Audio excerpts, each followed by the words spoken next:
Okay, I think we can go. Yes. Good morning, good afternoon, good evening, and welcome.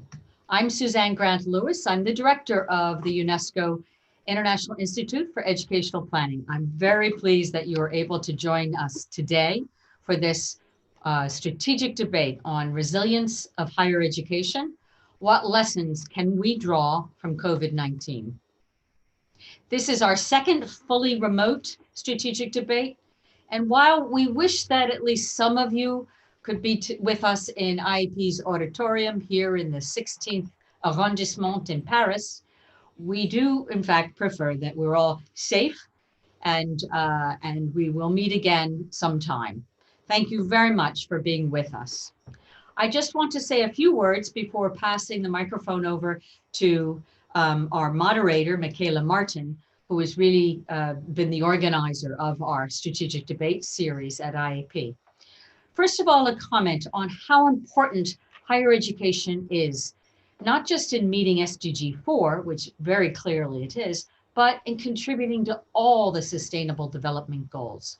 And I think in the post-EFA era, I think it's only appropriate that higher education is being recognized for the work that it is, the importance of its role in societies throughout the world.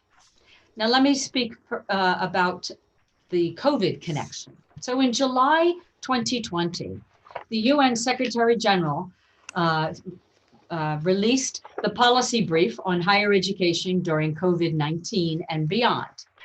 And I'm pleased to note that IIEP played a special role in the development of that policy brief, as we were the pen holders on behalf of UNESCO. This policy brief references higher education multiple times, how it has been affected by the pandemic, and how it has been responding.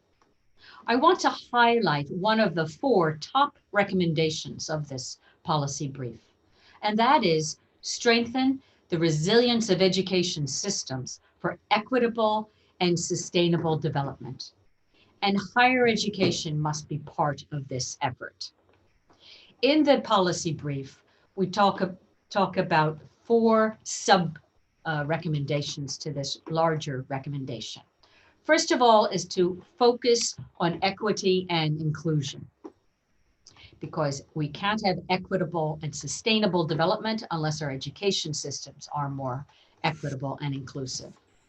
Secondly, we need to reinforce capacities for risk management at all levels of the system, and this includes higher education. The third sub-recommendation is to ensure strong leadership and coordination. And then finally, the importance of enhancing consultation and communication mechanisms. So I hope that today's strategic debate will help advance our understanding of how in higher education we can strengthen its resilience of this of the systems for equitable and sustainable development. I'd like to mention that IIEP, as a capacity development institute, has been working in this arena for what we call crisis sensitive planning, what has been called other things in the past, education and emergencies. And we've been working in this area for almost 20 years, but not so much in higher education. So this strategic debate is a really wonderful opportunity for us to advance everybody, our thinking as well as yours, about higher education and the concept of resilience. When we work on crisis sensitive planning, we're examining the different vulnerabilities. Who is most at risk, what parts of the system are most at risk. And we aim to develop resilience, the ability to bounce back from adversity, and at the same time to promote social cohesion. So I'm very excited about this topic for today's discussion, and I wish all of us a very good debate. It's my pleasure now to turn the microphone over to Michaela Martin. Thank you, Michaela. Yeah, thank you very much, Sue, for this very nice introduction. I'm Michaela Martin. I am program specialist here at the IIEP, in charge of the higher education program. panelists, and I'm also the person in charge of the IIEP Strategic debates. So it's a particular pleasure for me to address together with the panelists today the issue of resilience in higher education, related, of course, to the COVID-19 crisis. And of course, we have chosen this topic because we are facing an unprecedented crisis with 200 million students worldwide being affected by the COVID-19 pandemic, and most higher education institutions had to move to remote teaching. Some were simply closing down, and others, only a few could actually continue as usual. We know also that examinations needed to be postponed, replaced, or organized at a distance. Vulnerable students were particularly affected by the situation. International students were often stranded. In the Northern Hemisphere, we were starting to move to trying to move out of the crisis after the summer break, but then we had to go back into lockdown here in France. The universities will not be opening before February. It was just announced. In Germany yesterday, I heard that the lockdown will be sharpened, the universities will be closed. So we are in the midst of the crisis. But I think we have already learned from it, and it is very important to take stock on. So perhaps just a few words about the topic of resilience, the meaning of resilience. Sue, you have already alluded to our longstanding program at the IIEP.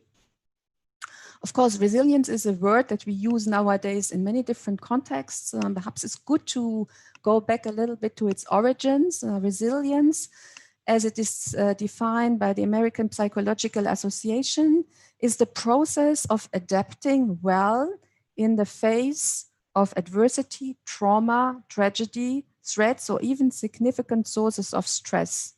So resilience is about dealing with stress and crisis, but building on one's advantages and on one's strengths. And I think that is very important. And the word of resilience bears a positive message. And at IIEP, we define resilience in education as the ability of children, families, communities, and systems. I think systems, it's important, to withstand, adapt, and recover from shock and stresses. So why the focus on the resilience in higher education? COVID-19 is clearly a major shock and a crisis in higher education, as in the whole of education, as in the whole of our societies. I think we have gone now through the immediate crisis response stage, and it's time to take stock actually on what has happened.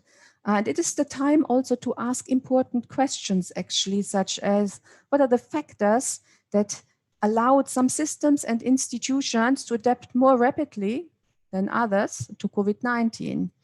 In other words, what are the factors that foster resilience in higher education, and what can we take into account when we plan for the future of higher education? I think these are the questions that we want to debate today with our three panelists. And I can tell you that we have a very distinguished panelists. I want to present them now. Ladies first. Dr. Hilje van der Land is the Secretary General of the International Association of Universities. And for the past 2 decades, Hilje has fostered the key role of higher education in societal transformation. She supervises the overall program activities of the IAU, develops IAU's strategic plan, and oversees the everyday work of the Secretariat. She positions the IAU as a partner in UNESCO's work on education for sustainable development and higher education, and as a key stakeholder for the UN Agenda 2030. Hilje holds a PhD in comparative Francophone education, literature, speaks 6 languages, that's something, and publishes on higher education issues and relevance locally and globally. we have asked our three panelists to come forward with a statement that allows us with a statement on what their beliefs are in relation to the topic of resilience of higher education and how higher education will adapt in the future. And now I will read what Hillier told us. So Hillier believes in international cooperation among higher education institutions to support the development of sustainable and inclusive societies. Higher education has a vital role to play in rebuilding our society during and post-pandemic. The role should not be underestimated and rather better understood by all stakeholders, and in particular by governments and by the public at large. Higher education benefits all. So Hillier sees really also the linkage between higher education and what it does for the development of our societies. Now, let me turn to Professor Envi Varghese, our second panelist. Professor Varghese is Vice Chancellor of the National Institute of Educational Planning and Administration in NEPA in India. And he is also the director of the Center for Policy Research in Higher Education. So he's an eminent specialist, a researcher also on higher education issues. He holds a doctoral degree in economics with specialization in educational planning. He was head of governance and management in education at the IIEP, and I had the pleasure to work with him during his time as my team leader. He has directed numerous research projects, published more than 20 books and research reports, and nearly 150 research papers and articles in areas related to educational planning, financing, and education. Professor Varghese's statement is the following. The pandemic will reinforce universities as the major source of knowledge production, but their role in the diffusion of knowledge will reduce with increasing reliance on technology. The traditional brick and mortar universities may survive only by breaking away from tradition. So Professor Varghese alerts us to the change that will be coming to higher education, and that universities will have, higher education institutions and systems will have to adapt. And let me then turn it to Dr. Francisco Marmelajo, who is education advisor at the Carter Foundation since February 2020, so relatively newly. I knew him for many, many years as the World Bank Global Higher Education Coordinator based in Washington, DC, and more recently, and then he was also the lead higher education specialist for India and South Asia, and he was based in Delhi. And during 1995-2002, he served as founding executive director of the Consortium for North American Higher Education Collaboration at the University of Arizona, where he also worked as assistant vice president. Previously, he was at the American Council on Education, was a fellow there, and at the University of Massachusetts, vice president of the University of the Americas in Mexico, and international consultant at the OECD in Paris. So Francisco's statement is the following. Higher education is and will be more needed than ever as the world recovers from the pandemic, but we can't miss the current crisis as an opportunity to reimagine and rebuild it.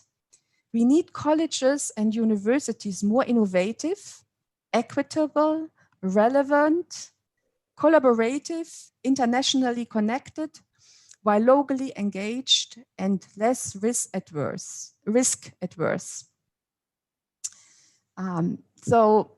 It's my particular pleasure to have with us our three panelists. I think we have, they are all international in nature. They bring with them different perspectives. Some have hold management or still holding management responsibilities. Some are representing higher education institutions. Others may be closer to government action or perhaps to the development partner perspective. Now, I have also some small housekeeping announcements to make to the audience. So our audience can participate in the discussion using our Zoom chat mode.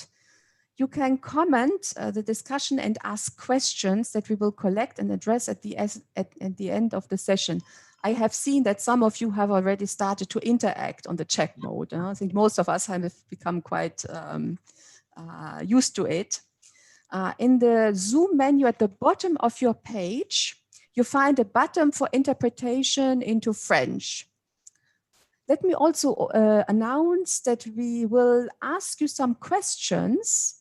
There will be 2 poll questions asked in the course of our debate. I will announce these questions. They will appear on the screen, and you will be invited to give your opinion, so that we get also feedback from your opinions and what you think on these questions. And I also want to mention that a video from the debate will be available at our IIEP YouTube channel in both English and French after the debate. Okay, so these have been my introductory announcement. Now let us then move into our discussion. Can I ask a question to the 3 of you? Perhaps Hilly, with you to start. Did you, as an international higher education expert, ever consider that a crisis like the current global pandemic could occur? Let me start. This is a very interesting question. I don't know if you hear me well. I guess yes. You do. Yes, okay. Can hear you very well. Thank you for this very interesting question. I think that nobody actually ever thought that the pandemic itself would happen. And so my response to your question would be, who was ready for this? Probably nobody, and nowhere around the world. Second, my response would be that higher education is inextricably linked to everything that is happening in society. So if society is disrupted, as it is now, it is inevitably also so for higher education. So if nobody was prepared, that is for one, the reason why, no, they would not have been prepared. But at the same time, if it hits the other parts of society, it hits higher education as well. Okay, thank you very much. Vakise, what do you think? Actually, this is a crisis which nobody expected. Even when we started this crisis, when we saw that the crisis is starting, nobody expected to this level.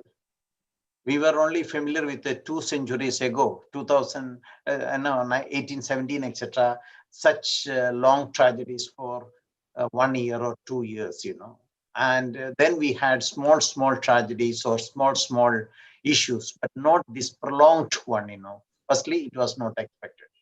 Mm-hmm. Secondly, as a basic planner, we look forward to optimize the situation and optimistically. So we do not plan for a crisis. We plan for situations to get out of a crisis. Crisis was not planned. And our plan is to how to get out of the crisis. That becomes the basic question for us, The crisis has come. We did not know about it. Neither did we invite for it, but we had to respond responsibly to the crisis so that lives will be saved, education will be saved, and livelihood of people will be saved. Mm-hmm. So, Vakise, you actually think that one cannot plan for crisis? Yes, one can plan for getting out of the crisis, but nobody plans for a crisis.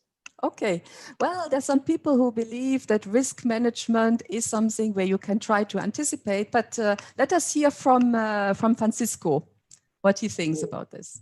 Just for the sake of having an opposite view, I will say, of course I was prepared, which is not true. Of course, I don't think anybody was prepared, and I will not put it in past, to be honest with you. I don't think we are prepared. We have learned a lot. There is no doubt about it. Higher education has adapted quickly, but I think still we are not able to see the magnitude of the crisis and of course the impact that has and will have in the future shape of higher education. Sadly, many institutions, and I'm seeing that constantly, are in a mood of saying, okay, let's try to see this thunderstorm to go through, and then let's back to business as usual once things are normal. The challenge is that the normal was the problem. Consequently, many of those issues that we were facing in higher education before have been sort of exposed, if you want, during the crisis and will be exacerbated after the crisis. As you was indicating, I think that due to the strong connection between higher education and the rest of society, we are part of the problem, yes, but we are part of the solution as well. So in a way, it has revealed our fragilities. The crisis has revealed our fragilities, but perhaps it allows us also to identify our strengths. And perhaps that may be what this resilience is about, identifying our strengths and building on the strengths. Indeed. Yeah. There is no doubt about it. Yeah. Okay, let us perhaps move to another question. We have a topic of immediate crisis response. Crisis is about resilience, sorry, I should say. Resilience is about being prepared for crisis. It's about responding to crisis. So let us perhaps tackle a little bit the issue of immediate response to the crisis, by higher education. What is it actually that we know at this point in time? Time has passed a little bit, a few months have passed, 6 months have passed, 6, 7 months have passed. What is it actually that we know of the immediate crisis response? Now let me turn it to Hille here, because the International Association of Universities, very rapidly when we moved into lockdown worldwide in March already, you launched an international survey to identify crisis response, the response of both systems, I think, and higher education institutions. So what does the survey actually show in terms of the immediate responses? Thank you for that question. And yes, for that one, I can draw back on the outcomes of the IIU Global Survey on the impact of COVID-19 on higher education around the world. It was interesting because it was launched between 25 March and 17 April. So really at the beginning of what we would call the global pandemic. It started earlier. We're now almost a year into this pandemic, if we look at the date of today. But then we were really in the midst of everything that came also to higher education more specifically, but around the world. It had started in other parts, but it all of a sudden became global. And the reaction to our survey, which was our best response at the time as a global association, was actually very interesting. Some people were angry at us. How can you ask us to fill in questionnaires when we're in the midst of a pandemic? We've got other things to do. And this is not the time to ask us to respond to a questionnaire as such. Yet we had many other responses, and also with those who contested the opportunity at the time. We've been in contact since and developed many other actions that are very constructive anyhow, and also for the future. But we had 424 institutions replying from 111 countries, and from all world regions: Africa, the Americas, Asia and Pacific, and Europe. So the people replied and responded because they also probably wanted to connect with the global, understand what was happening. The major impact that many identified was the issues of moving online, the teaching and learning difficulties that people met, but also student mobility. That was put on hold and to a halt very suddenly, as we all know. It's no news today, but almost 90% of the respondents reported that it had a huge impact on student mobility. but for two ways. Those who were stuck in countries where they were studying could not go home, and those who had plans to go somewhere and couldn't go anywhere anymore. So that was a huge impact, because the impact can be deconstructed today, and that's where we will have a discussion later as well on how that impacted the institution for many different reasons, and not the least also for financial reasons. And then it also had a huge impact on the collaboration between institutions, because people had to reimagine how they would do that. Because the scientific research was very much also international and global already. And so how do you all of a sudden work together? What are the new paradigms? How can you go to your lab if you're not allowed to go there? How do you continue to work on research projects if your partners are not available, maybe not reachable because of many of the issues that we now know, connectivity or maybe even technical support, any of that.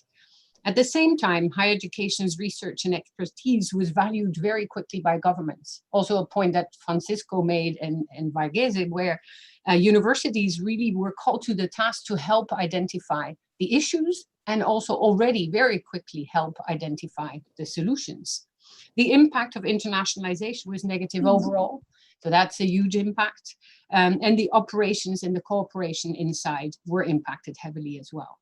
There are, however, very interesting regional differences between Africa or Asia Pacific, Europe or North America, yet there are trends all through as well. And that was interesting for the many to hear as well. That the risk of inequality, for instance, one that was already raised, was not only in countries where we said, well, probably will be mostly affecting Africa as a continent or Asia as a continent. But no, it impacted everyone. And the issue of inequality is equally important in European context, American context, North, South, as it is in Asia or in Africa, in different modes and shapes and forms. So the risk of inequality, but also the opportunity to innovate. So it's a crisis that needs to be looked at. We're still in the midst of it. And Francisco, you're right. We still don't know where we exactly go. We also don't know, we have not yet learned from all the experiences and cannot digest all and build perfect solutions for the future either. But there as well, there are opportunities. If there was a risk of a loss of economic benefits, and that is more the expertise of Varghese, he will get back to that, but there are many financial implications. There are many implications on the possibility for people to continue their studies, for staff to continue their work, both in teaching, research, community engagement. But there was also this need to understand what was happening at all the different levels, and an opportunity to reimagine things very quickly in order to find a new way to do things.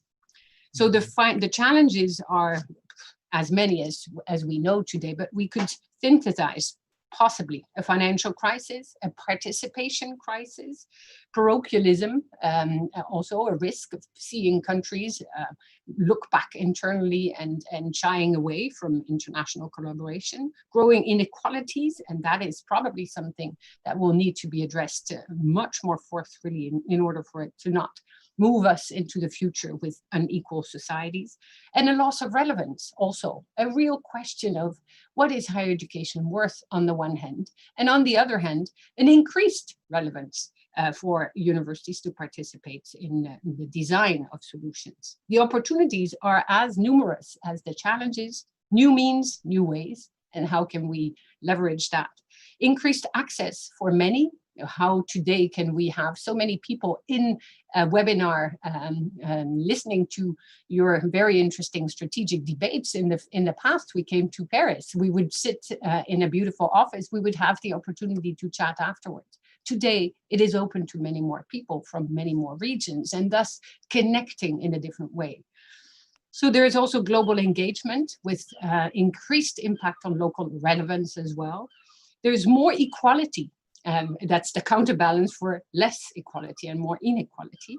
And there is a societal relevance that is being explored much more. And so that is that other dimension of rethinking the value of education for society at large, and thus maybe getting university where it was, as was said earlier, maybe more traditional. It is moving the university into a very modern, or the capacity to become very modern and learn from all that.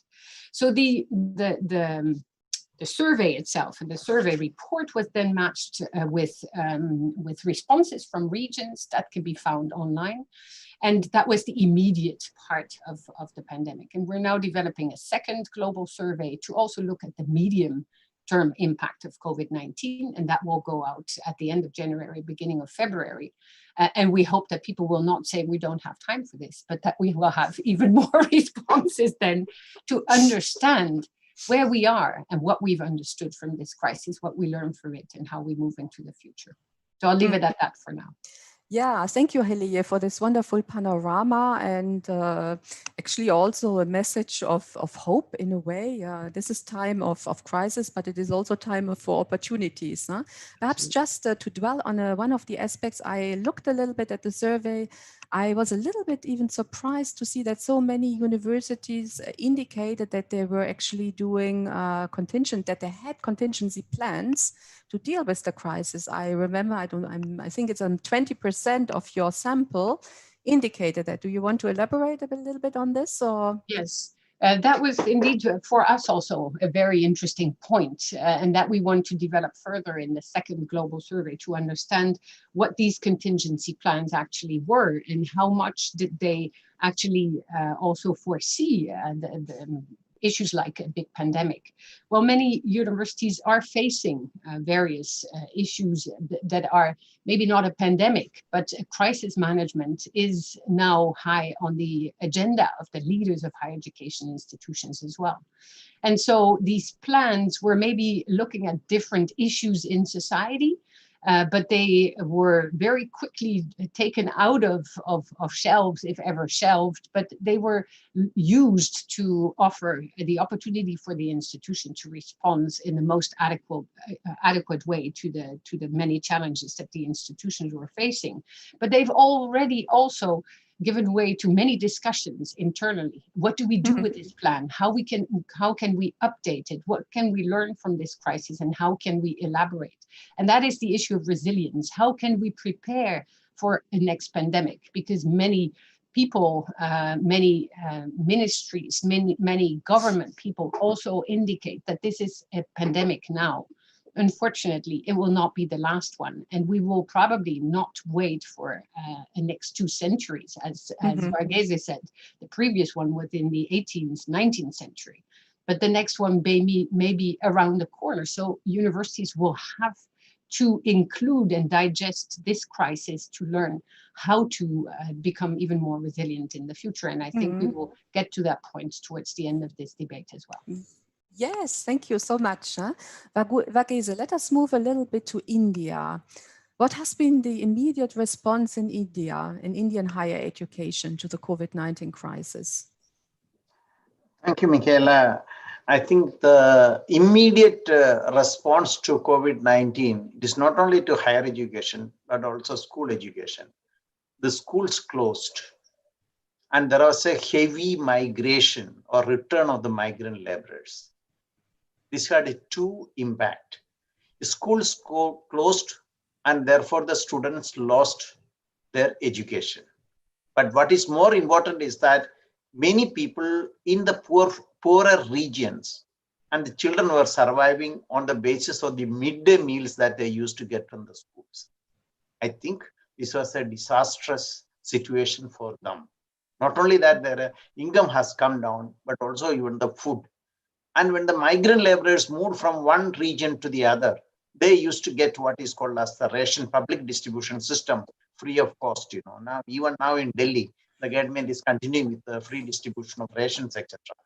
But once you move from one place to the other, what is happening is that your identity is lost, and your card based on which you can get these rations are getting reduced. So apart from the education part, there was a crisis and a deepening of what you call as the poverty in certain regions and localities. And this was a substantial change that you find, But the immediate response from the government and educational institutions was that closing down of institutions and choosing what you call as the online learning. But in between something happened which has also affected the students very substantially. The hostels were closed down. And the students did not know, especially those who are studying in the national universities and those who are studying in the state capitals, etc. They did not know because the transport was, I mean, when it was locked down, there was no transportation facility. And those students who are staying in the hostel, they did not know what to do. It was exactly like the international or global students. When some of the universities closed down, whether it is in New York or it is in Washington and other places, the students did not have a place to go. Many of them were international students. And secondly, you cannot go in a COVID situation to any family, to the friend, to your friends and others. Many of them did not have friends, and many students internationally had friends who were also international students. So all of them were struggling, and some of them were thrown out of their rented apartments in Delhi, and they found it very difficult, you know.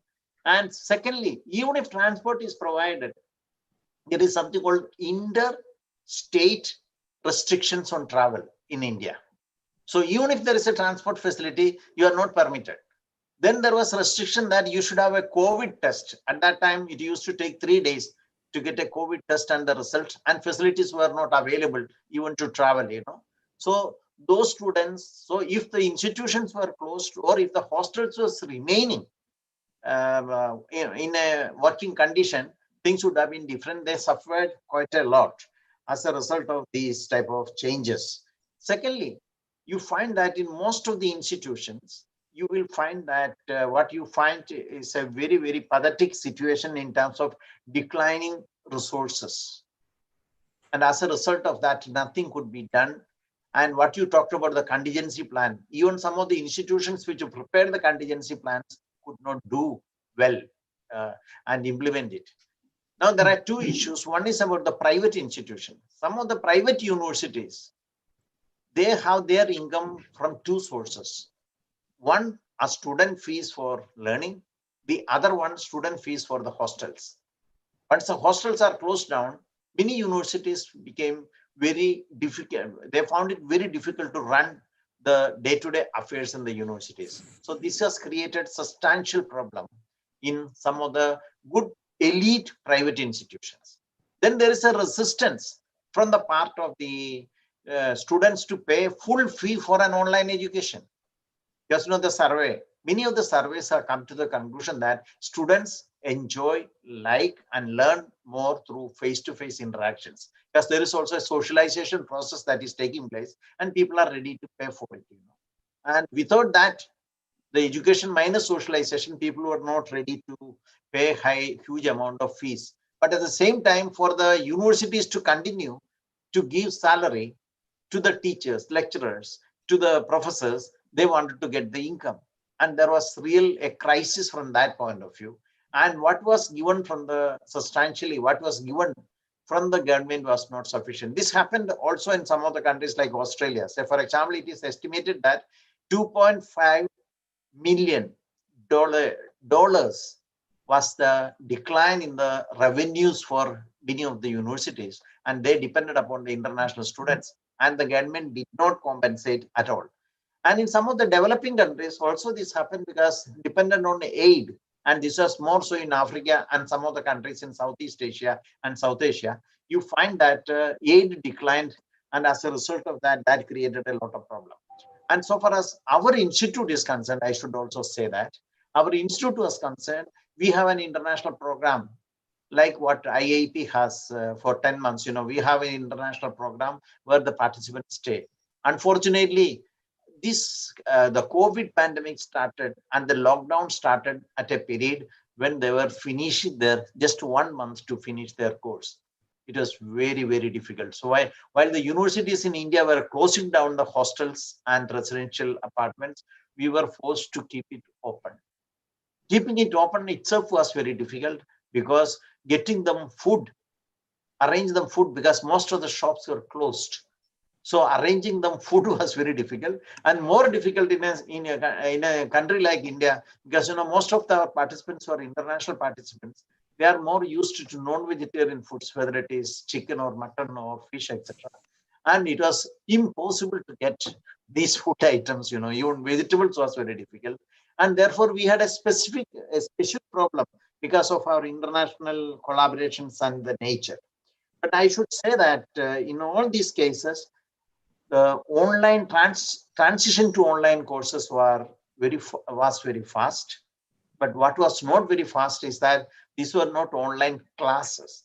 This was only transaction of the curriculum in an online mode rather than real online courses. So our challenge, I feel, in India, in many universities, is that you are already accustomed to, used to online transmission or transaction of classes. How do we move to online courses in the real sense of the term? That remains a challenge for all of us. And I think I should say also that there is an element that everybody is trying to look to the ministry and the UGC to get instructions. Should universities be closed? Should examinations be held? When should we hold the examination? When should we declare the results, etc.? And I'm happy to also to inform the whole community that NIPA is one of the few institutions in India which conducted all India test, all India interviews, and we also started our classes without any interruption. With the only thing is that we do not invite our students, doctoral students, to the campus, and we do not provide them hostel. We request them to remain in the places where they are, and we are having online courses. Since we are dealing with online courses, it is not a big problem since we are dealing only with the doctoral students. But that is not the case in India. One of the major issues that came up is that digital divide has become very apparent and open in India. And even students from the elite colleges, they do not have computers. And luckily, what is surviving, or what survived higher education, or what made higher education to survive during this pandemic period, is perhaps the mobile phone technology. That most students, the age group of teenagers and those who are in the early 20s, they had mobile, and most of the transactions are taking place through mobile phones.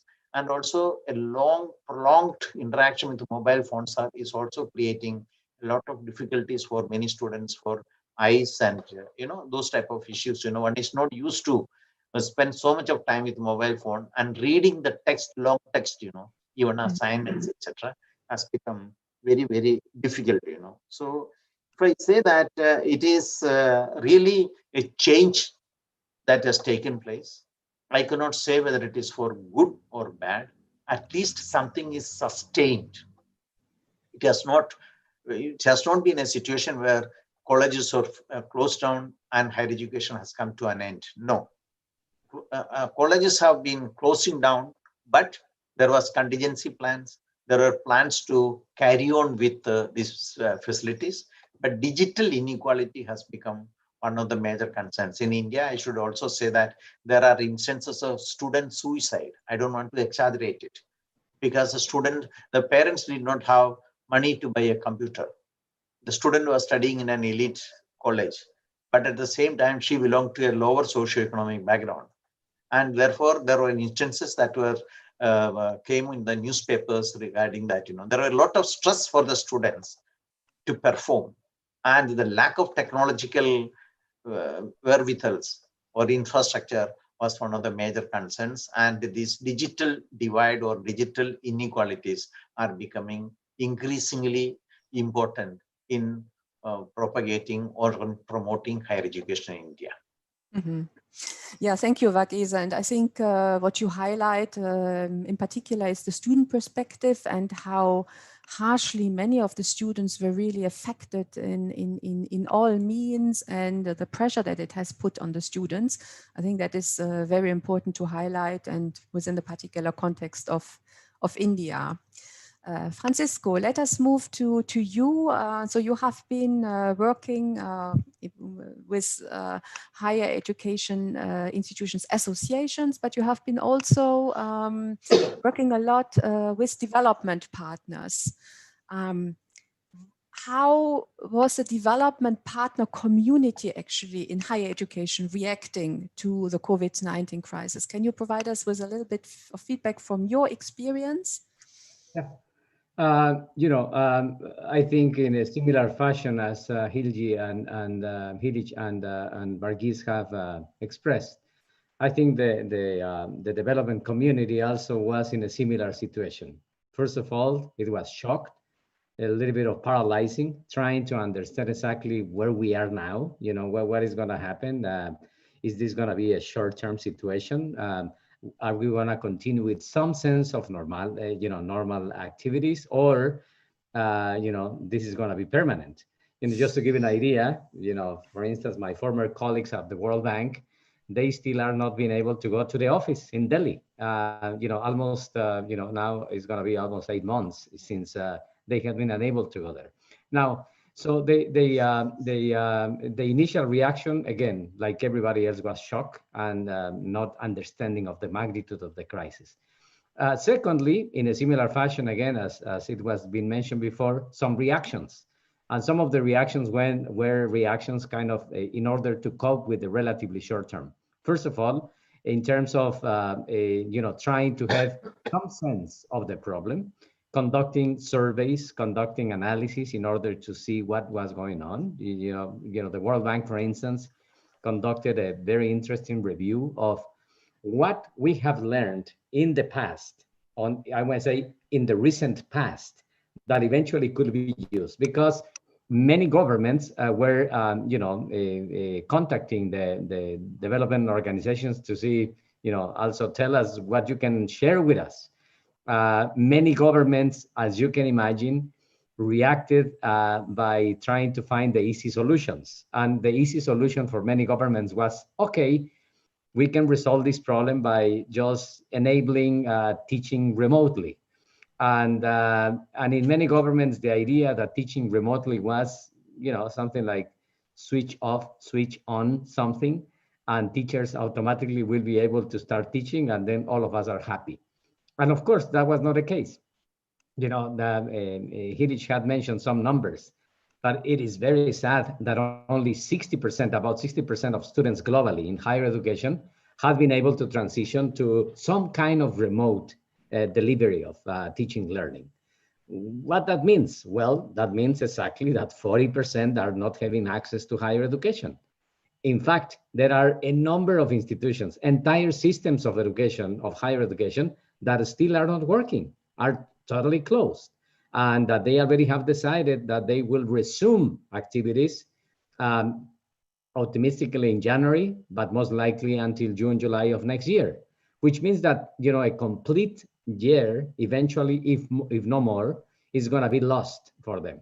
In many cases, because the problem became, I might say, captured in the political debate and even in the politics. There are countries in which, as you know, because the pressure of teacher unions, for instance, some universities decided not to open, and the rationale being made by those against the idea of opening the universities was that there will be inequality, that only the ones, and there was a legitimate concern, only the ones having access to a computer and access to connectivity will be able to benefit from them, and those who don't, of course, will not benefit from that, the 40% that I'm talking about. So of course, again, development partners basically started to try to cope with that. First of all, by providing information, best practices and worst practices, I might say. And secondly, by putting together in action, emergency contingency funding plans and technical assistance plans. And now, of course, those things have become a little bit more normal, I might say. Still, remote connectivity for the work of the development partners. Let me give you one example. In organizations such as the World Bank, a significant part of the work was to do visits and to be monitoring the projects on site. You know, when I was living in India, Varghese knows that, I was traveling constantly, you know, visiting many institutions and knowing how the project was going on, et cetera, et cetera. So suddenly that was out of the table, and people have to learn how to cope with those type of things by, you know, engaging in as much as possible better in the current conditions. Of course, you know, now operations are completely different. The possibility to continue operating remotely is viable. You know, many of the assumptions we had about, you know, how to cope, what to deal are completely different. And also there is another interesting element that I think it again connect to what Hilich was making a reference to. You know, development agencies learn also how to collaborate more effectively, how to avoid sometimes insane competition or even predatory behavior or cannibalistic you know, behavior, and trying to, you know, to cope with this in a much more collaborative way. And also there are very interesting developments that are happening in terms of establishing more flexibility into the not only the lending but also the technical assistance project, et cetera, et cetera. So I think, again, like everybody else, it is a matter of learning about it and then trying to go with that. But getting out of the issue of the development agencies, Michaela, if I can briefly make a point about it. I think both what both Hilich and Varghese already have explained, I think it is extremely comprehensive, of course, of all these things that that are happening and the kind of transitions that we are having, and also the challenges that are being faced by institutions in coping with this new reality. But something that also might be important to make a point about that is that I should share some sense of, I might say, dismay or concern or desperation, if you want, by knowing that while we are coping with this crisis, it looks like we didn't learn the lesson. And let me tell you, you know, when we had the SAR, you know, episode, at that time I was working in North America, and the big problem was institutions in Mexico first, and then the US, and then Canada being shutting down. And many institutions put together contingency plans, as it was reported to Hilich. And but now we had a crisis. Those contingency plans were just a decorative piece. You know, in many institutions, there was nothing available. Interestingly, for instance, in the case of Qatar Foundation, we had a very interesting experience because here, the transition in the universities that are part of Education City, the 8 universities that we have in Qatar Foundation, the transition to the remote was done in 2 days. It only took 2 days to do the transition. And we had a contingency plan. The reason of the contingency plan was not because the virus. Nobody imagined that the virus was going to be on board. The reason was because the blockade that Qatar has been experiencing with countries in the region. So because of the blockade, a contingency plan was established about 2 years ago. And of course, now that the pandemic arrived, that contingency plan was able to put in place, and then the transition was able to be made immediately. Of course, that is not the common case, unfortunately, I might say. In most of the cases, even though there was all the experience in putting together a contingency plan for whatever it could happen, unfortunately, that didn't, you know, that was not possible to be made.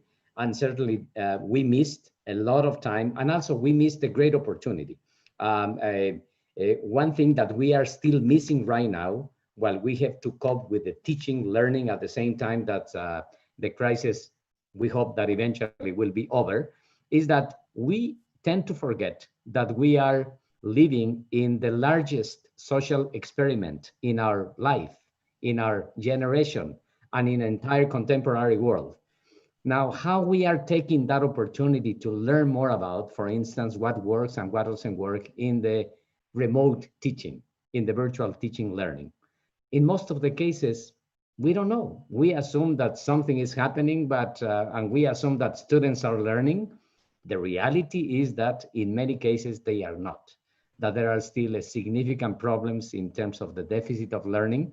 You know, we know about the fact that many students connect the teaching learning remotely with anxiety and many more things, and that there are significant challenges with assessment. We can continue talking about all these issues. So my call is, let's take the opportunity of this crisis to try to see how we can learn as fast as possible on this new reality, and try to adapt this to the permanent new reality that we will have in the future. Yeah, thank you, Francisco. And I think your statement is actually a perfect opportunity to move into the next topic, which is crisis preparedness. We had already some alluded a little bit, with venturing into the issue, can we actually prepare for crisis? Crisis means also many different things. There are different types of crises. And can we prepare for crisis? Perhaps question to you, Heleye, as a representative, as the Secretary General of the International Association of Universities. Do you think that, would you consider that higher education institutions, that there were elements that prepared them for the COVID-19 pandemic? We talked already a little bit about the contingency plans. Yeah, we talked about it, and I think that both Varghese and Francisco have responded in part to this question also. Can you be prepared, and were they prepared? Well, no, because there were maybe plans on paper, but then how do you actually prepare to implement it to the full?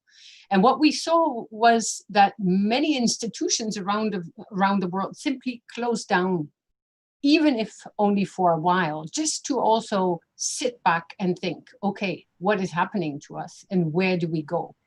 We could see institutions in many parts of the world having to put on hold their development or their solutions development for a while, just to be more constructive about the way in which they could respond. Because a lot has been crisis management, and that was the big point that Varghese also made earlier, that today even there is a lot that you called, let me take my note, you called it transition online and transition to online transaction, for instance. And so that was a big question that many universities asked themselves. Okay, we have to pivot online. How do we do it? You have the case of Qatar, well prepared for sad and political reasons as well, but maybe a good thing today because it prepared the universities in the Qatar region for and country for this pandemic. But many others were not prepared. They did not know. So there was a shying away, for instance, from digital teaching and learning for a long time. People did not really want to go there. They didn't know how to do it. There was not enough funding to also equip the institutions properly, or even the staff with the kind of competencies required to move online. And so they had to sit back and see, so how do we do this? Reactions were multiple. So either you invest heavily all of a sudden in computers that you buy for staff, for students, you disseminate in the community, you drive around with taxis, like was the case in Brazil. UNESCO identified the students most at risk and who were absolutely not visible on any radar, thus concluding they could not access higher education. And so they bought material. Others did put in place very quickly mechanisms to also bring the professors up to speed. How do you teach online? So yes, I don't want to take all the time here. You wanted to go around and have quick answers, I guess, on this one. No, higher education institutions, universities were not prepared properly for the massive investment in terms of management, reorienting, rethinking, reimagining overnight, because it happened very, very fast. Yeah, thank you very much, Heleye. We would like to ask a question to the audience. Julien, are you prepared? We are coming to the first poll question. Yeah, so we would like to ask a question to our audience, and then we put it to the speakers, to our panelists, and then we will compare notes. So, question to our audience. What do you consider the one most important factor to make higher education institutions more resilient to a health crisis? First one is increased level of digitization in teaching and learning. Here you just talked to this. Leadership response and internal communication. Strengthen contingency planning and risk management. Strong support from national authorities. We haven't talked about this so much. Ministries of higher education, but also ministries of health, ministries of finance. Support from other national stakeholders, national internet providers, IT companies, and finally support from international stakeholders, so international funding agencies. So these are our suggestions, and we would like to ask the audience, what do you think is the one most important factor to strengthen the resilience of higher education institutions?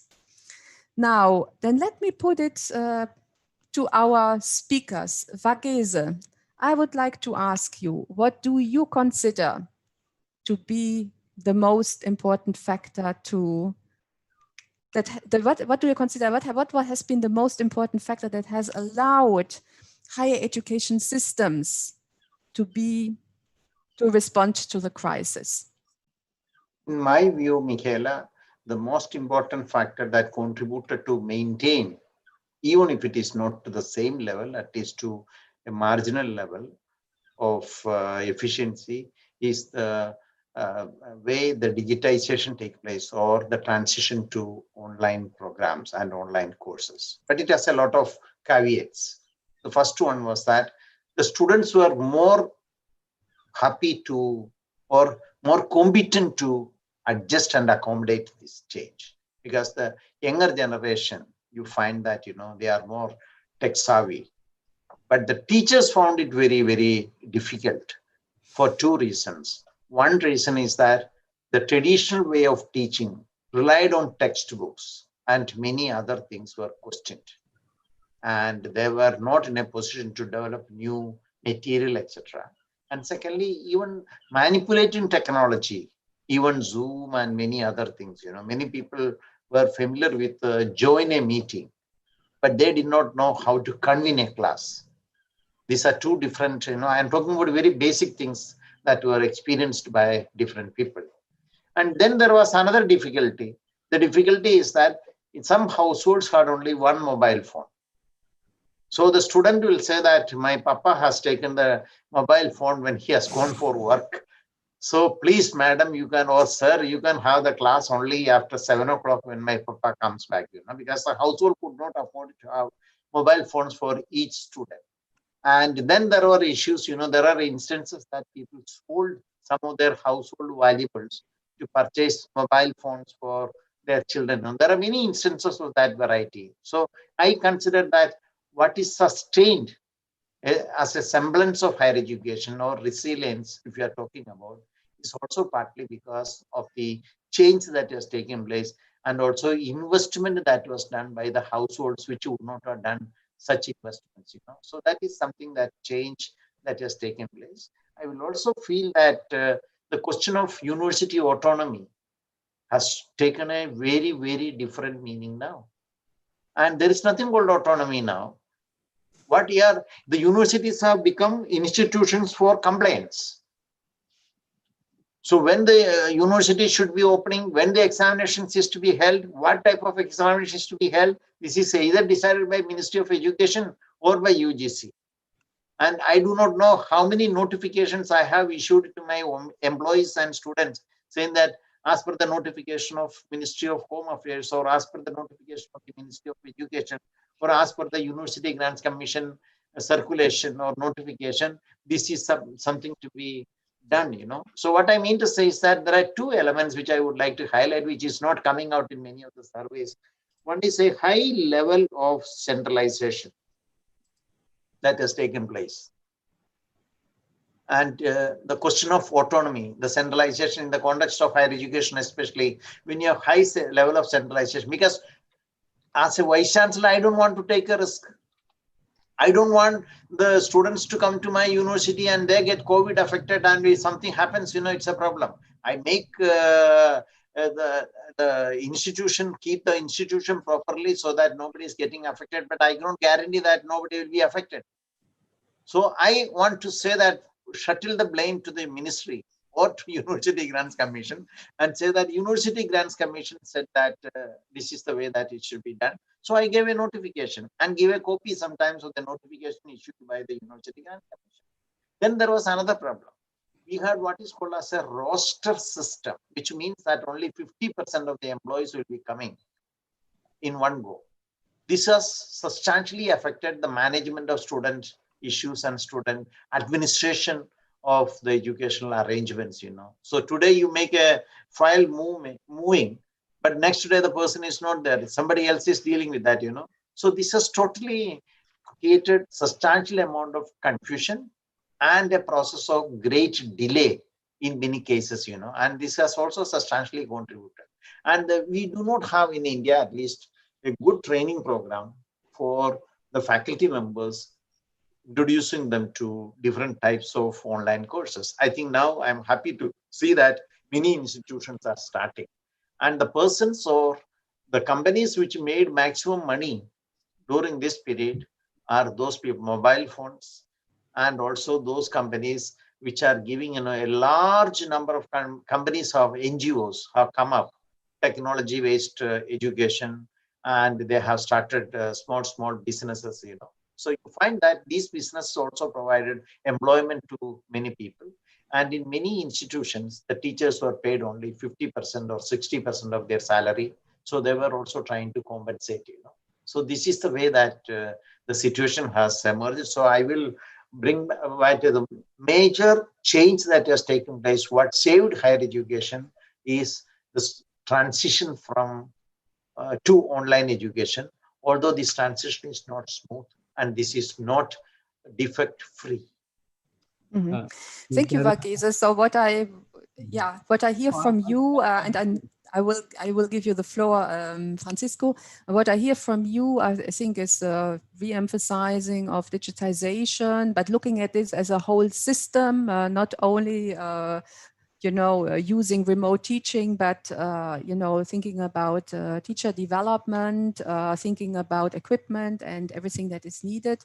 And I think the second point I think is very interesting is that perhaps a conclusion that autonomy is even more needed in the situation of crisis, where you have institutions need to respond quickly to situations and cannot just wait from the top to receive orders, but that one needs to find local solutions quickly to local problems. So Francisco, how do you look at this question I just wanted to insist that, again, if we go back to the basic definition of resilience as a process of adapting well under stress, I'm sorry to say that unfortunately, I think colleges and universities are not adapting as fast as they should to the new reality. Still, there is in the horizon this idea that sometime soon things will become normal again. And I'm sorry to tell that unfortunately that is not the case. I cannot guess, of course. Hopefully I am wrong. But unfortunately, the signals are very clear. For instance, one example, Varghese was talking about the problem of paying salaries. Well, the reality today in many parts of the world is that many universities and colleges will have to close. And that will represent a significant challenge in terms of plans and aspirations for equitable access to higher education. And the reason is very simple: finances. So, countries, with the exception of one country in the world this year, all countries in the world will have an economic, a negative economic growth. It will be completely naive to think that this will not affect higher education. Probably many universities today are having some relief because, especially in the case of public universities, budgets already were approved before, and in a way they were able to do with a little bit of the crisis with some reductions. Probably they had some savings in some parts, so they were able to cope with that. But unfortunately, that is only a one-time solution, which is not a permanent solution. So there will be less resources for government, less resources for families, which means that families will have to make a decision if students will go back to school. And of course, higher education, we like it or not, will have to compete with many other challenges that governments are facing in coping with this crisis, especially health, economic recovery, social protection are some of the areas where there is no doubt that governments are going to be paying more attention to than they may do in higher education. Especially, even in education, might be the case that governments may pay more attention to basic and secondary education than to higher education, especially in countries where there is this assumption that higher education is an elitist, still focus to benefit just a few of the society, and in many cases, the better off from the societies. So again, I think we need to be mindful of that reality from a financial standpoint. The other point that I wanted to make, which is interesting, is that there are also very interesting surprises of the crisis. Varghese was talking about the resistance of the faculty members. True, and for obvious reasons. As somebody was telling one day, now we are teaching students of the 21st century with teachers from the 20th century, with a curriculum from the 19th century, with an academic calendar of the 18th century.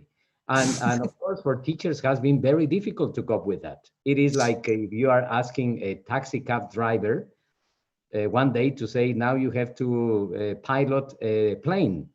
And while you're piloting the plane, you have to change a motor. And it looks like your driver's license is not valid anymore. So of course, it has been very difficult for teachers, and it's completely understandable. But at the same time, we have seen very interesting transition of many teachers that we assumed that we're going to be completely resistant to this, that now have embraced technology, and of course they have to become multitask individuals. And the nice thing of all this, reality is that now all of us realize that teachers are more needed than ever, and teachers are more loved than ever, especially by parents who have to deal with the education of their kids and now are learning how difficult it is to be a teacher, right? So I think it is kind of on the positive side. And finally, I might say another factor that we are not paying too much attention to, that we like it or not, is going to put pressure on our resilience capacity, is the pipeline of students coming from the previous levels of education now facing a learning deficit that is happening just because the crisis, in addition to the other learning deficits we had, is going to be knocking the door of our higher education institutions very soon. And secondly, the labor market for those who are graduating from our institutions, also with that additional deficit, in the midst of a crisis in which unfortunately unemployment is higher than ever, for them also is going to be a very difficult situation as well. So in summary, we are facing a very, I might say, transformational time in the entire society globally and locally. And consequently, go back to my initial point, are we really adapting well under stress to this new reality? No, we continue teaching the same way. Of course, now we transition the teaching in the classroom to the Zoom, to the computer. And as Coslin said, the teaching, the traditional teaching is the best way to teach, but the worst way to learn. And we assume that, just putting in front of a computer, we will be able to continue delivering the traditional teaching, and that students were going to be learning the same way. That is not the case. So again, how many of our institutions are really seriously thinking about adapting the academic programs, even re-evaluating all the academic programs, introducing more flexibility? Our quality assurance systems still are very resistant to change. They are still thinking that, quality assurance should be the same that it used to be.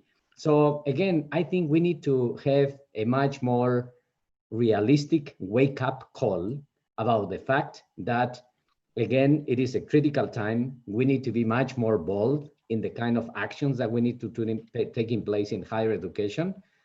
at the same time, of course, we need to be optimistic about the opportunities for the future, because this is a unique time in which we really can challenge our traditional assumptions about what is good and what is bad in higher education, and then being able to cope with all these things, and then being able to, of course, to have much more efficient and much more assertive and much more relevant higher education for the future. Otherwise, this is going to be a missed opportunity that we won't have, of course, anymore.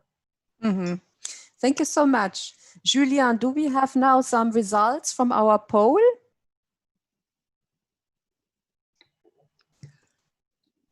Okay. Oh, that's quite interesting, actually. Yeah.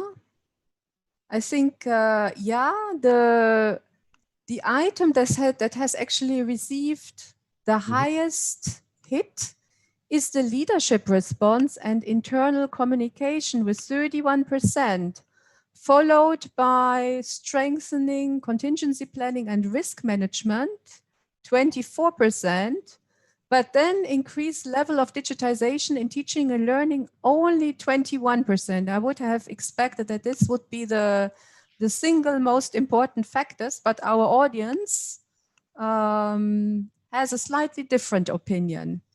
So I think that is very interesting. Huh? Leadership response and internal communication. Okay, I then want to ask another question to our audience, which is an interesting one.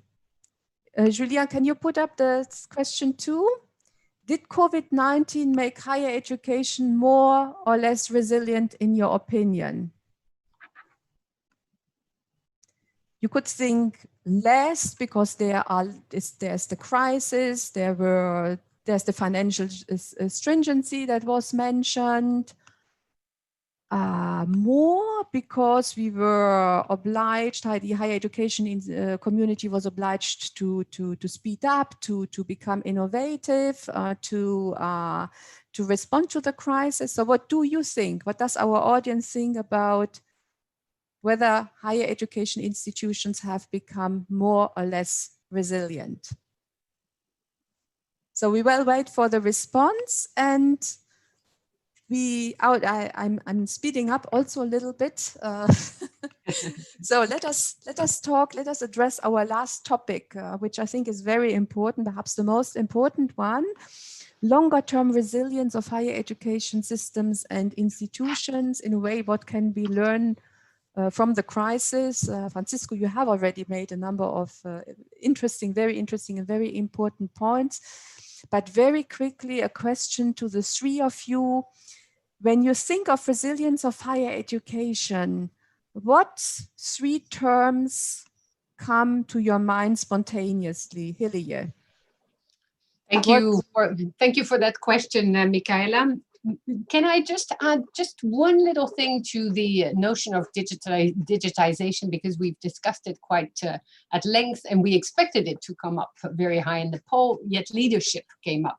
And I think the reason is that, or the reason, I wouldn't have the response to that, but let me just elaborate a little bit on that one quickly, in the sense that I would have said digitization is the most important, only if we would agree to move the concept to the importance of the digital transformation of the higher education as a whole, which is slightly different in that it is not only a matter of technique, it's not only a matter of computers, it's not only a matter of access in terms of technology, because we should have seen more development of high-tech, low-tech, and no-tech solutions, because higher education is about learning and accessing information. And so it's interesting to see that if, for instance, all the libraries closed, then you don't have access even to books. You don't need a computer for that, but you need access to a space where you can have the books that you need to actually learn and to continue to learn. Because much of the higher education is also about acquiring the knowledge by yourselves, but you need to have access to at least the material to do so, to access the information that you want to acquire for anything in higher education. And then the other part that is so important is that higher education is not only about access to knowledge and transition and transactional, but it is about everything else in the institution. And thus the digital transformation of higher education would then not be only about how to teach, learn, and access online, but also transforming all the other aspects, all those other dimensions that many of the students have missed so much over the last month. And that is the other opportunities to learn through peer-to-peer, with colleagues, with students, with staff, the discussions in the corridor, the sitting in the canteen and exchange, the opportunity for your studies to bring you into the community and work with the people there. And so many issues and many dynamics have been put in place to allow for that. And that is interesting as well. And maybe it is sometimes not talked to enough. There are many problems, and yes, but those dimensions have been there as well, where a lot of new dynamics have been developed to ensure also no tech solutions to the issues that institutions face. So when I think of resilience of higher education, the three terms that would come to me spontaneously are more access in many forms and shapes, emphasis on equity, and change management, new leadership. Okay, great. Vakeze, can I take your view Yes, on these three terms? thank you. Thank Just you. want to hear the terms. Thank you, Michaela. I will say that these three terms one is the digital inequality, and the other one, which is very close to your heart, is flexible pathways to learning. That is the future of higher education. And thirdly, public confidence in public institutions. These are the three things. Let me take 1 minute to explain, Michaela, if you permit me. One is that what is most at stake today in the university system as a result of the COVID situation is knowledge production. All knowledge production are now concentrated on vaccine production and what is required for that. All other knowledge production is suffering. Of course, in a pandemic situation, when human beings are in a crisis and in a dangerous situation, that priority is important. But what is also equally important is that this priority will be reprioritized after the pandemic period is over. So knowledge production. And what has been successful partially or more is what is the knowledge transactions. And that is the place I feel that the future of university will depend upon the brick and mortar university system is shaken today. And that is something that I welcome, that was needed. The fossilized structure is questioned, and the institutional arrangement is forced to respond to something which they did not want to respond. And the professorate is under tension for a positive change. And these are changes which I consider are elements that will contribute to substantial change in higher education. That is why I said that all brick and mortar systems of university, they have to change. They have to adapt and adopt flexible ways of making that. From that point of view, your research will be a lead dimension to the, although you did not launch seeing COVID, but it has come at a very timely period. In all the institutions, they will be thinking about the flexible modes of learning. That will be very important. Let me also add why I added public confidence. What has happened as a result of the crisis is that when everything is going all right, people deviate from the state to the market. When something goes wrong, people come back to the public system. If you see the American election, I don't want to get into politics. The question was that how did the public respond? What was the public response to the COVID situation? So people come back to the state, an optimism and a confidence in the state, than in the market to save the situation, So the public confidence is coming back, and therefore public confidence in public institutions are also increasing. And this is very positive change that is taking place, So these are the three changes that I would like to see that, so far as the future of higher education is concerned, getting this public confidence, moving towards a more flexible pathways to learning will certainly make things change, As a result of that, what I feel is that although the movement towards or a transition towards what we call as the online learning is too fast and very unprepared, over a period of time, we should strengthen the faculty, give confidence to the faculty, and organize higher education system in such a way that we deviate from the traditional. Or in other words, I'll end by a quotation by saying that the universities as we know them will not exist. The universities will exist, but the universities as we know them will not exist. So the brick and mortar system has to change, and that change is a welcome positive change as a result of the shock given by COVID. That's a positive element in COVID, I see. Yeah, thank you so much, Vagese, and particularly thank you to referring to IIEP's international comparative research on flexible learning pathways in higher education. There are linkages, of course, with our topic on resilience, and perhaps Uliana can share a link to the webpage to this project with the audience. Francisco, the three words.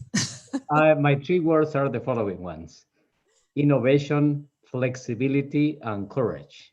Let me explain why. The problem that I have with the concept of resilience in its traditional sort of understanding is that it looks like there is some kind of sense of fate, some kind of sense of fatality or some unavoidability, that something will happen, I will have to adapt in order to survive, rather than that understanding plus the courage to do something else. And again, it's a matter of rhetoric, and if you want, but at the end of the day, the point that I'm trying to make is that, what I have seen in the first phase of the crisis is that for many institutions, resilience has been basically that kind of traditional conception. It's like, let's try to cope with this. Again, if I'm talking about the thunderstorm, let's try to see how I can cover myself. And then as far as the water doesn't continue going up, I think at a certain point, everything will be okay. The thunderstorm will recede, etc. Again, innovation is needed. I don't think we can continue doing business as usual. And innovation means, acting and thinking and reacting beyond the conventional. The paradox of our time is that higher education institutions are the best laboratory of social change, but also are highly resistant to change. Many times because tradition, because rankings, because accreditation, because bureaucracy, because politics, you name it. There are many reasons we can argue why higher education cannot change. But there is no doubt that, as Varghese had indicated and Ilji had already highlighted, we have no choice but changing. So that's why innovation for me is a proactive way to see resilience. The second one is flexibility. I think our institutions of higher education. Oh, I think Francisco just, are you back? Okay. You were just frozen for some seconds. We couldn't hear you. You started to talk about flexibility. Flexibility, we need to articulate more effectively with the previous levels of education.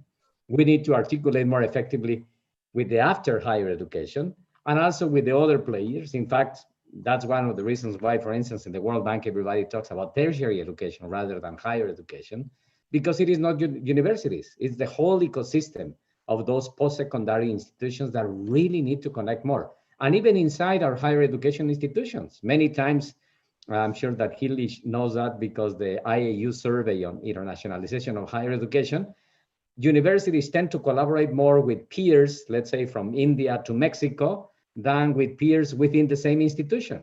So students have a really painful process in taking the opportunity to learn from the different departments of the institution, because the tradition, the rigidity, and this kind of sequential curriculum we have in our institutions is always a big obstacle for that type of understanding of the world, which is completely different. So that's why the second one to me is flexibility. And the third and last one is, of course, courage, because that requires to be brave, to get out of the zone of comfort, and then to be, of course, less risk averse and much more, risk lover, if you want. Mhm. I was mentioning before that in the midst of this crisis, unfortunately, higher education is not on the top of the agenda of governments. And I can tell you, nobody will speak on behalf of us. Unless we do it, nobody else will do it. We are expecting that governments are going to defend us, or that champions in the business sector will do it, or politicians, they have many things on their plate. So unless we take the driving seat, unless we get out of our zone of comfort, and unless we show that innovation, flexibility, and capacity to, of course, and also accountability, we won't be able to make the case of why higher education matters. We know that. All of us listening to this presentation or this conversation, I'm sure, are convinced that higher education is very important. I truly believe that. The problem is that we don't need to convince each other. What we need to do is to convince others that what we are doing is crucial and fundamental for the future of our societies. Unless we make that case with evidence, for which we need to, of course, take opportunity of this social experiment that I was talking about, unless we do that, we won't be able to make the case. And of course, our cause is going to be lost among other priorities that governments and parents and everybody else is going to be facing. So that's my point. Flexibility, innovation, courage, all of that means to me an innovative way to make a point about the resilience of higher education. Yeah, thank you. So thank you very much, Francisco. I think you are a wonderful panel. I asked question 1 and you will respond already to question 2, which is perfect. We are very efficient. Now, perhaps we are a little bit conscious of time. A question to you, Varghese. No, let me start with Hillier. What advice would you give to higher education leaders for the long-term future to strengthen the resilience of higher education institutions? What advice would you give to leaders? Thank you for that question. I think that universities and university leaders are planning to learn from current crisis, and they should do so. Because as Francisco and Varghese said, we're at risk to see that not happening, because we will be into a new normal and other things will take over. But we have to learn from the crisis. We have to prepare, we have to coordinate, we have to analyze, we have to respond and engage for the future together. The word is together. The word is also more cooperation, less competition. Let's get out of this cleavage between we compete, but we can build the future together. There is space for everyone. There is even need for more people in that space. So we have to learn from the crisis, and the leaders have to work at the institutional level. They have to debrief with all stakeholders during the pandemic that we're still in, and post-pandemic, the exercise will have to continue. Second, the leaders will have to work at national level, because they will have to debate with colleagues from the sector first, from other universities and higher education institutions at large. They will have to learn from the crisis, exchange, analyze, coordinate, respond, and engage together for the future there. But they will also have to debate with ministries and be very present there. And that's the point that Francisco made here. We have to be there at the table. And third, at national level, they also have to engage with the organizations that represent them. Varghese with the Association of Indian Universities in any country at the national level, engaging with the organizations at national level, and then at regional level with the African Association of Universities, with the Arab Association of Universities, with UDUAL, with ACE, with EUA, develop strategies together, because that makes you stronger. And then at the international level, leaders will have to engage more fully and strongly in multilateral, multi-stakeholder debates to there as well make the case. The IAU brings a large number of institutions to the UN every year to debate there and to together sit at the table and make the case very strongly to higher education. Because we have to plan for better access, we have to plan for better quality for the many, get out of this crisis and the crisis management of teaching, research, cooperation, community engagement, learning experience. And there we will have to work with all the stakeholders around what makes quality. We will have to have equity plans, and that is where it will come to the table of the leadership. And we have to plan for better preparedness in the future. The question that is comme un fil rouge along the whole discussion, because we're still in a position where the leaders will also have to look at very good life-work balance. They will have to look at life-work balance for the staff in general, but also for the students, because there as well, the stress and anxiety that comes with everything that is happening today is very important.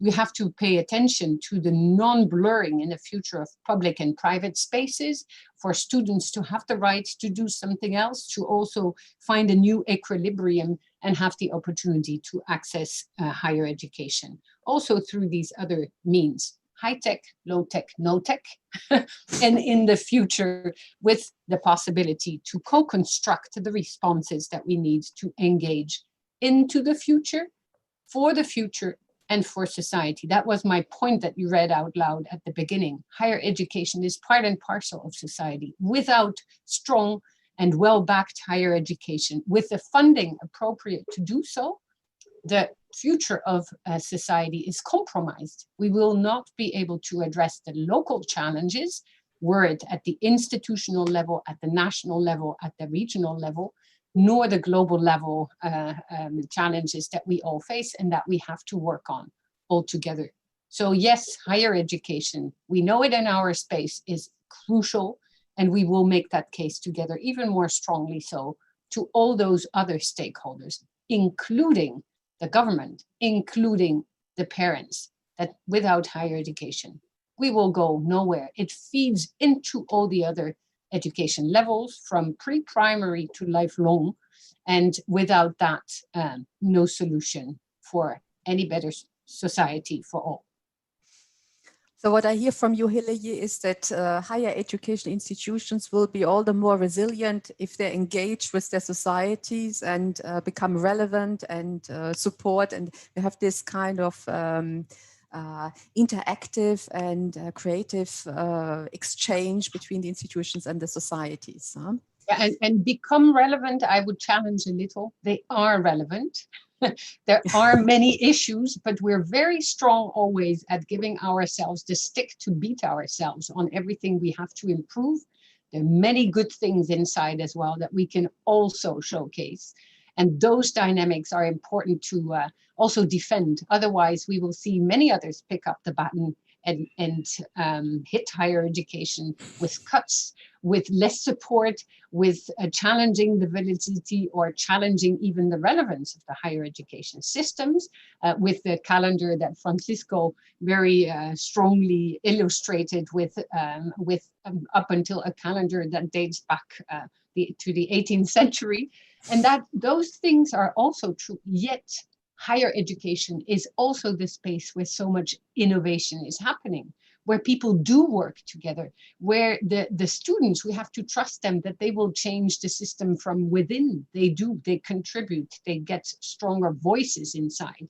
Even there where it is not allowed, they are still there and together create these spaces of transformation by co-creating the knowledge base that they need to become the innovators and those who will become the citizens of their own future. And so that's why higher education is so important, to acquire the critical thinking that is necessary to build the kind of societies that we all need and together. Great. I see time is short, so I'll stop. Yes, time is short. Vagese, shortly, your advice to governments to make higher education systems more resilient? I think one of the most important dimension that needs to be taken care of by the public system is they had to reprioritize their public investment. And that is a very important dimension. And reprioritizing means what? I think the digital distance between institutions need to be brought down. And today, I may be speaking on behalf of most of the developing countries, except elite institutions located in urban areas. The distance between different institutions in terms of the technological infrastructure is so wide and varied that the public intervention should be on that count. The second area of public intervention is that there is possibilities that you can have a discriminatory way of targeting the public funding. What does that mean? It means that there is possibility of giving student support systems during this period on the basis of their income levels and their social status, rather than giving a blank check to everybody. Or in other words, a uniform public subsidization may have perverse effects in terms of its actual realization. So one should be very careful about the perverse effect. And therefore, rather than following one policy for everybody, there is scope for targeting the public funding for certain areas and certain regions and certain groups of people. Third one, the state is no longer the biggest funder. That's why I was talking about the targeting of the public funds. Therefore, the state should realize that it should provide a plan. It should provide a framework to plan for the institutions. That should be the way that one should see it, Now, what is happening is that many state initiatives have come to an end, come to a standstill. Everybody is looking towards the ministry, towards the regulatory authorities for getting orders, So we have to go back to at least even partial autonomy that was enjoyed by higher education institutions, not full autonomy, partial autonomy. But this autonomy should be with the funding support, at least to the targeted groups. Then only we will be able to equalize in terms of outcomes, So therefore, my feeling will be that autonomy to be promoted. In what sense? Autonomy to be promoted by providing a general framework which will produce comparable students with comparable learning outcomes, but at the same time, don't look for uniformity. Get out of this business of uniformity, but talk more in terms of comparability and targeted public investments, That will be my take. Thank you. Thank you very much. Very interesting. Julien, do we have the results from our second question? Oh, that's also quite interesting. So more than 2/3 of the audience thinks that COVID-19 has made higher education institutions more resilient, and only, so 72% and 28% thinks that less. I think that's quite interesting. Huh? Yeah, okay. Now, let us move now into the discussion. I think, oh yes, we don't have much time. So the audience has put a number of questions.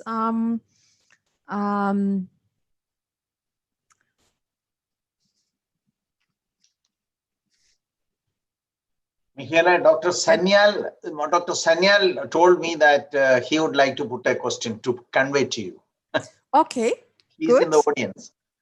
Okay, do we have his question?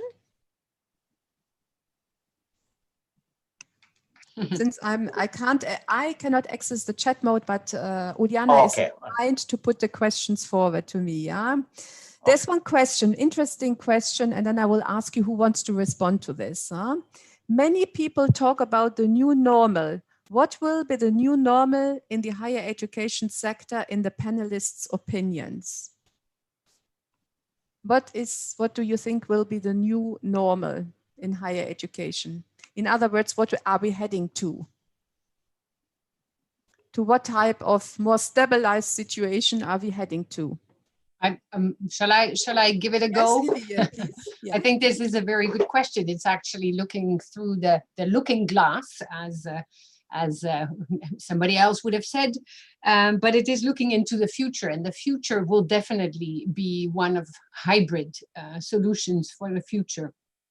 it is unlikely that we will go back to what was before. I would trust the system to be wise enough to really learn from the pandemic and there offer blended modes of teaching, learning, research, more cooperation also there. I would also hope, but that is more hope and trust in the internet providers, IT companies to actually chip in some of the huge benefits that they've made throughout the pandemic back into education. They've been on the forefront of those companies that have earned the most. Wonderful and fine. But then also think about your social commitment and hopefully they will chip in the funding necessary to help build back better, a terminology that we can question, but still. And then the new normal could be one that would benefit many more people. But for sure, to have a definite answer on what that new normal will look like, that is more difficult. Yet I am strongly confident that it will be one that will combine issues that were not possible pre-pandemic, and that more universities will prepare much better for quality online provision of higher education opportunities, which is much larger than only teaching and learning. Mm-hmm. Would you like to add to this? I will, can I? Yes, please. I will certainly say that the new normal will have 2-3 situations. One condition for new normal is that the brick and mortar system has to rearrange and reprioritize its activities.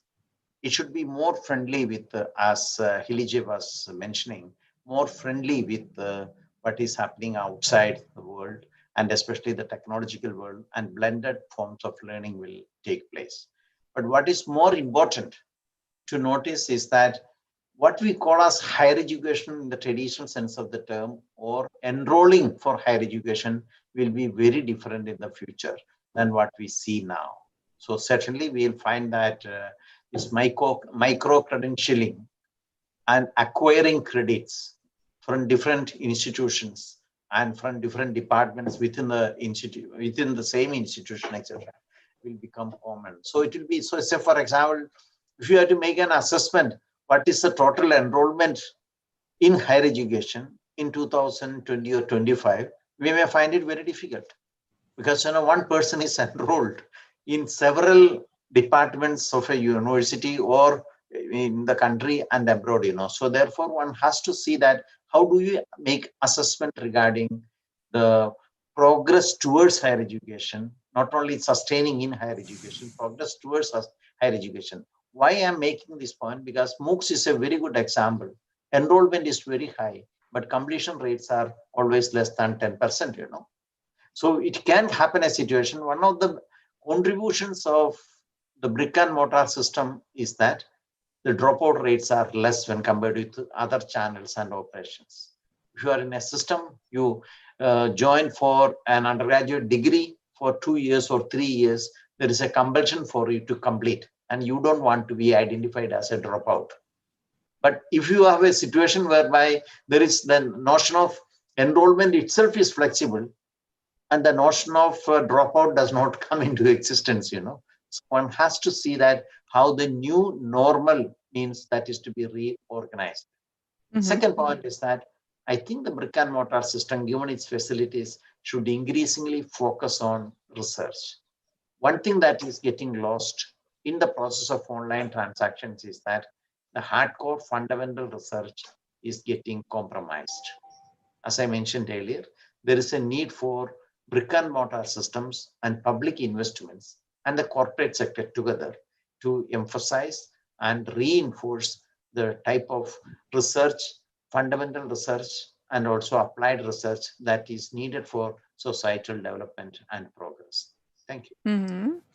Thank you very much. Francisco, what will be the new normal? Yeah, I see a new normal in the short term and in the mid and long term. In the long term, I should tell you that unfortunately I cannot predict because I won't be there, but probably in the short term, and I hope in the midterm, I will be able to witness that. And I see the new normal both a little bit bleak, if you want, but also hopeful. Why bleak? Because I think in the short term, as I mentioned before, it will be dominated by uncertainty. It will be dominated by significant pressures in higher education institutions, not only to do the job that they do and that they're supposed to continue doing in the era of exceeding demands with limited resources, but also because the nature of higher education institutions, the social nature of those higher education institutions, in many cases being probably the most trustable institution in the local community, even beyond governments, beyond politicians, beyond churches, beyond everything else. You know, universities historically, and of course in the crisis that will happen, will be asked to do even many more things that usually they don't. Sometimes compensating with deficiencies of governments, as they do, for instance, in providing health, just to give an example, but also doing many more things. So I guess the pressure on institutions is going to be like a boiling pressure, you know, one of those things in which many things are going to be requested from institutions. There will be, at the same time, significant expectations from both society, parents, and of course, students about just sort of what higher education means. And again, I think when I see that, also I see the new normal hopeful, because I have the impression that this, this reality will test the capacity of higher education institutions to become resilient, in the sense that I was making a point about it. And those institutions that, in my opinion, will be able to cope with this graciously, effectively, collaboratively, positively and proactively, are, in my opinion, the institutions that are going to be able to be better in the new realities. Of course, nobody can predict. And, those who predict with a lot of, certainty, most likely they might be wrong. And, but I truly believe, and always I say that the future is something that you cannot guess by taking a look into the crystal ball. It is not something that you can extrapolate by using a mathematical model. The future is what you build. So I think, again, this is the greatest opportunity that we had in an entire generation to build that future, with a lot of restrictions, with a lot of challenges and all those type of pressures. But this is the only chance we have to build that future, because in the midst of the crisis, it is when we probably can, again, revise what we do, what we don't, making sure that what we do is effective. And of course, making sure that at the end of the day, we recover what it has been the mission of higher education institutions, and which I think will be in the future as well, which is, at the end of the day, preparing personas, preparing the best of our generations for the future, preparing the people that will be able or will have to do or to resolve the problems that we are inheriting to them, the mess that we are leaving to them.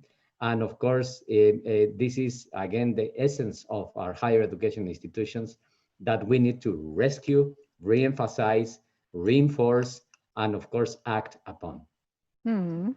Thank you very much. Hilly, you want to react to this? But I think that's a really very strong point. I think to just react very briefly to that, I would say, what kind of a new normal it will be, what kind of an education we will build at all the levels, from, again, pre-primary to lifelong, will depend on our analysis and development of the idea of the kind of society we want to live in. Once we know the kind of society we want to live in, that's how we will adapt as well, the kind of education that we will provide and how. If the new normal was the problem, we need to fix it. Otherwise, the old normal was the problem. Yeah. We need to fix it. Otherwise, the new normal is going to be as the one in the past, or even worse. And I don't think we can do that. I don't think we cannot afford it. To do it. But Francisco, higher education institutions, especially universities, have been traditionally identified as institutions which propagate change but does not undergo any change. That's correct. Mhm. So this is one unique characteristic of That's universities why, that you that's find. why So how do you shake the universities? That is why I was talking about, how do you shake this brick and mortar system, if you want Yeah. With the students. normalcy, that becomes a problem. and that's why And I think the system is quite shaken at this point in time. Yes, exactly. that's why Let I us don't not think shake that it any I further. don't think that it is more like elastic now. The teachers are stretched, they are stressed, and they are behaving in a particular pattern. Once the pandemic is over, if you take the hand from the elastic, it will take its original shape. It will go back to the zero. That is where the effort of the leader. Yes. That's why, Gregis, I think innovative, bold, visionary, and courageous leaders like you are needed in higher education institutions. Now let me ask my conclusive question to the three of you. You are a wonderful panel. You always preempt my question. What do you think are the three most important takeaways from the discussion on resilience on higher education, how to strengthen resilience? You don't need necessarily to put forward three, maybe you have two. Hilje, ladies first again. Really look at how to build this trust in higher education very strongly. That's the first one. Everybody was saying it. The second one, really ensure good dialogue between all the stakeholders. If that's not taking place, then people will only feel this as a huge burden and will not see what it will have helped do in the end and how to transform. Trust also the other stakeholders, like the students, to be involved more, the staff to have solutions. And that is where I would say collaborate, exchange at the institutional level, at the national level with many, and don't shy away to engage in multi-stakeholder international debates to make sure that the understanding of the future will be done together. There was one of the rectors at WITS, for instance, in South Africa, who came very strongly forward with a saying recently where he said, "I've never been in so many platforms as recently. And really my role as a leader has changed, but I embrace it wholeheartedly because I see that through these discussions and cooperative approaches to everything that we do, we will be able to develop the kind of universities that we need for better societies, for many more than today do benefit from it." Mm-hmm. Thank you very much. Vagese. Higher The three education takeaways. is a commodity that everybody wants to criticize, but at the same time like to have it. Unlike other commodities, in other commodities, if I say that the banana is very bad, I will not buy that banana. But in higher education, I will say that higher education is not useful, but I still want to have it. This is one quality that higher education has. So the change that has been made in the COVID says is that this crisis, when there is a crisis outside the higher education sector, the whole economic crisis, people want to cling towards higher education as a savior. It is not part of the problem. It is part of the solutions. If you see 2007 to 8 global economic crisis, that's a period when people saw that providing education, especially higher education, was seen as part of the solution, not as part of the problem. So I think that this crisis also shows that higher education is not part of the problem, but it is part of the solution.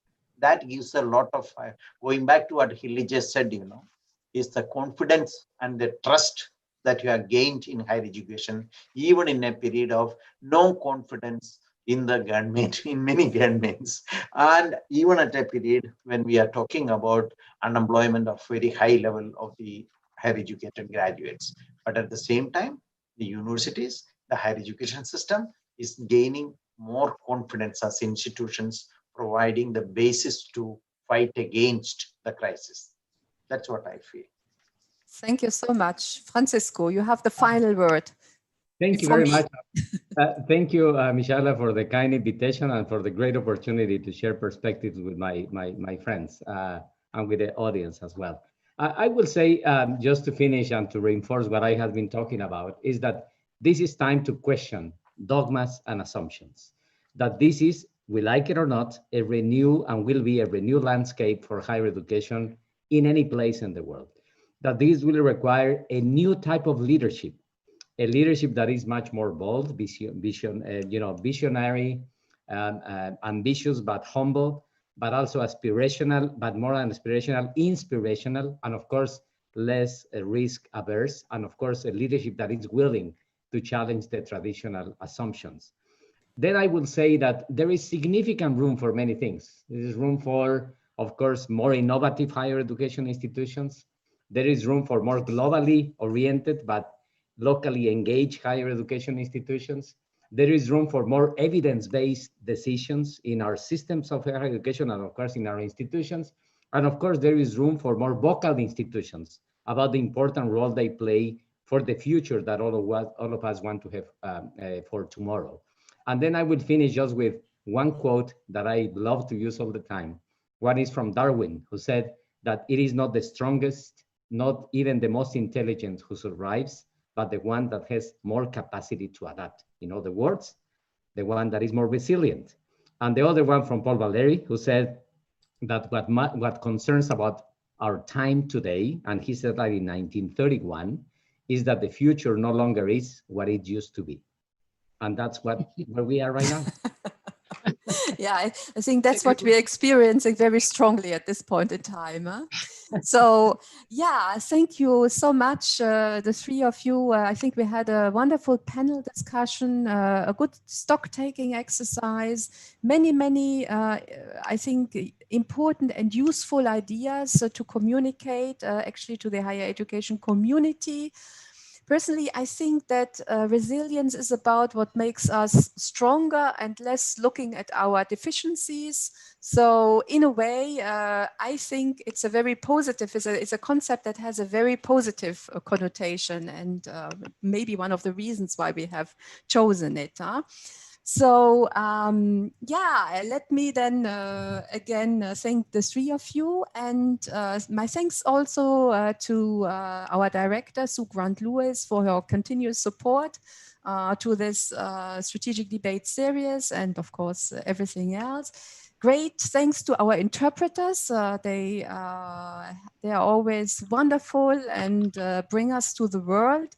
My thanks also to the IIEP communication team and the IIEP IT services, as well as the R&D unit that has been also involved. So there are many people behind this virtual scene who have contributed, and I would like to thank them all.